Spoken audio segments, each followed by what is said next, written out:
以道治見，釋經靈修。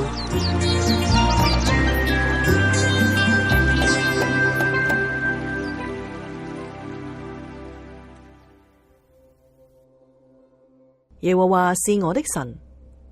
列王記上17章1節上，住在基列的提斯比人以利亞對亞哈說：呢節經文係聖經第一次提到以利亞，經文冇介紹佢係先知，或者係佢係神人，或者係佢係耶和華嘅僕人，只係話佢嚟自基列嘅提斯比。如果按照原文直譯呢，應該係譯作來自基列的提斯比的提斯比人以利亞。提斯比呢個字出現咗2次。對於提斯比呢，有啲學者就認為既可以指地方，亦都可以指某一個獨特嘅群體，意思難以確定。不過由於冇證據證明佢係一個獨特嘅群體，加上經文呢就話基列嘅提斯比，所以提斯比係個地方，呢個解釋呢都係可取嘅。至於作者點解強調佢嚟自約旦河東岸基列地嘅提斯比，就不得而知啦。以利亞呢個名嘅意思係耶和華我嘅神，就一個敬虔嘅名字。喺以利亞同埋撒勒法寡婦嘅故事當中，以利亞就2次呼叫佢話耶和華我嘅神啊，耶和華我嘅神啊。你都可以話名副其實，耶和華確實係佢嘅神。就第一節話以利亞對亞哈說，嗱，呢句話就話俾我哋知，以利亞佢活喺以色列王亞哈嘅時代。作者呢句說話呢就冇介紹亞哈嘅，個原因係因為上文呢啱啱介紹咗。亞哈係一個點樣嘅王呢？咁就經文唔單止告訴我哋呢，就係亞哈行耶和華眼中看為惡嘅事，而且仲加多一句，就比他以前所有的王更嚴重。嗱，既然亞哈行耶和華眼中看為惡嘅事，咁佢所做嘅咧就好自然啦，就會惹耶和華以色列神就發嬲。但係經文咧亦都加多一句，就係比佢以前所有嘅以色列王更加嚴重。咁樣就我哋發現咧，比佢以前就更嚴重咧。呢一句說話喺短短幾節經文當中就重複出現咗2次。咁亞哈嘅惡係乜嘢咧？咁第一，佢犯咗尼八嘅兒子耶羅波安所犯嘅罪。就耶羅波安所犯嘅罪，就係佢喺但同埋伯特利呢2個地方設立咗金牛犢，就叫百姓呢就拜呢2隻金牛犢。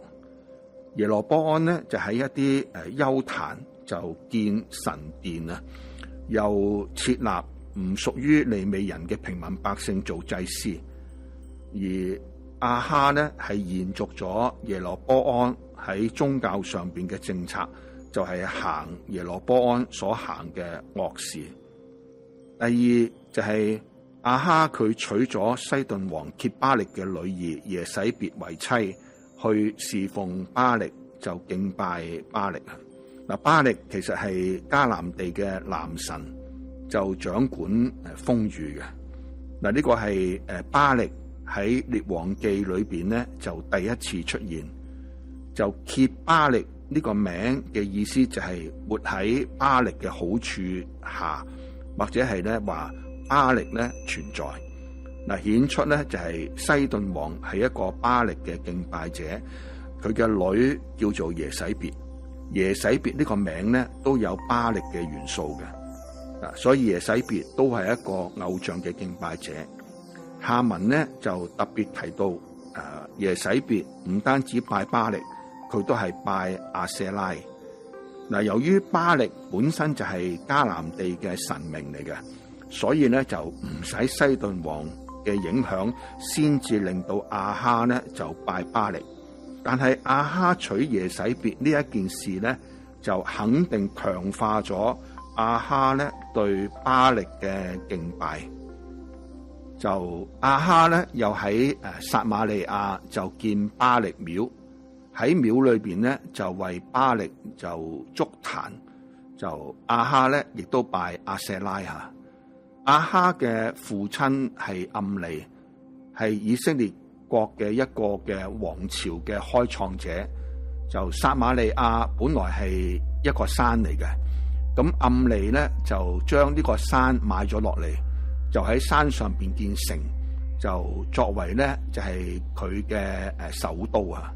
所以咧就係撒瑪利亞亦都係一個城嘅名。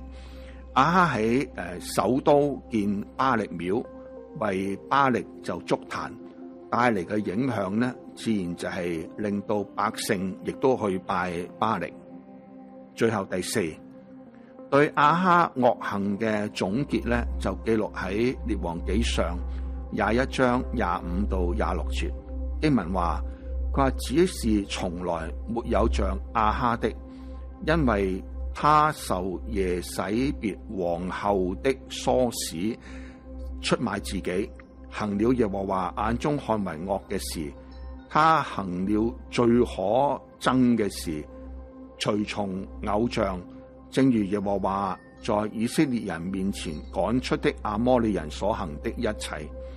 嗱，呢啲經文呢幾句說話咧，總結咗亞哈嘅惡就程度係超過咗佢以前嘅王。但呢句說話亦都話俾我哋聽咧，就皇后耶洗別對亞哈嘅惡嘅影響。嗱，耶洗別絕對唔係一個好人嚟嘅。以利亞嘅意思係耶和華係我嘅神。嗱，呢個係一個敬虔嘅名詞，一個帶有宣示性質嘅名詞，宣示耶和華同埋我嘅關係。人有一個咁好嘅名咧，人就應該要如其名啊。人如果有一個好嘅名，但係就不如其名咧，係會俾人笑嘅。嗱，然而以利亞所處嘅時代係一個惡嘅時代。以色列王亞哈係一個巴力嘅敬拜者，佢所行嘅惡係比從前以色列嘅王都嚴重。喺一個咁惡嘅年代，喺國家政策係鼓吹拜巴力嘅年代，堅持耶和華係我嘅神，實在唔係一件容易嘅事。弟兄姊妹，我哋嘅名雖然唔係叫以利亞，但係耶和華確實係你同埋我嘅神。